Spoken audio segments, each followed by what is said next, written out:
বাংলাদেশ বনাম ভারতের ম্যাচের ফলাফল ফাঁস করল জ্যোতিষী টিয়া। দর্শক, বাংলাদেশ বনাম ভারতের মধ্যকার ম্যাচটিতে জিতবে কোন দল? আপনাদের প্রেডিকশন জানিয়ে দিন কমেন্টে।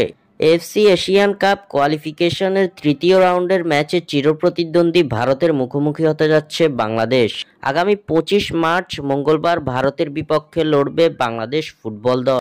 ম্যাচটি শুরু হবে বাংলাদেশ সময় সন্ধ্যা 7:30 এফসি এশিয়ান কাপের বাছাই পর্বের সি গ্রুপে পড়েছে বাংলাদেশ, যেখানে ভারত ছাড়াও তাদের প্রতিপক্ষ হিসেবে রয়েছে হংকং ও সিঙ্গাপুর। গ্রুপ পর্বে নিজেদের প্রথম ম্যাচেই চিরপ্রতিদ্বন্দ্বী ভারতের মোকাবিলা করবে হামজা চৌধুরীরা। এদিকে হাই ভোল্টেজ এই ম্যাচকে সামনে রেখে ভক্তদের মাঝে কাজ করছে বাড়তি এক উন্মাদনার, কেননা এই ম্যাচ দিয়েই প্রথমবারের মতো লাল সবুজের জার্সি পরে খেলতে নামবেন ইংলিশ প্রিমিয়ার লিগ মাতানো সুপারস্টার হামজা চৌধুরী।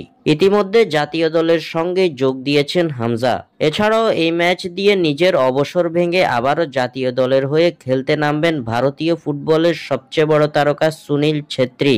এদিকে আসন্ন এই ম্যাচকে ঘিরে এখন থেকে শুরু হয়ে গিয়েছে তর্ক বিতর্ক। সকলের মাঝে দেখা দিয়েছে বাড়তি এক উত্তেজনার। এই ম্যাচকে ঘিরে চলছে প্রেডিকশন। এই প্রেডিকশনে এবার এই ম্যাচের ফলাফল ফাঁস করলো জ্যোতিষী টিয়া, যা দেখে হতাশই হবে বাংলাদেশের ভক্তরা। ভারত বনাম বাংলাদেশের ম্যাচের আগে জ্যোতিষী টিয়ার সামনে রাখা হয়েছিল দুই দেশের পতাকা, যেখান থেকে জ্যোতিষী টিয়া বেছে নিয়েছে ভারতের পতাকাকে। খেলার আগেই জ্যোতিষী টিয়া জানিয়ে দিল ভারতের বিপক্ষে হারতে হবে বাংলাদেশকে, যা দেখে অস্বস্তি কাজ করছে বাংলাদেশের ভক্তদের মাঝে। স্বাক্ষর থেকে সাদবিন ইসলাম।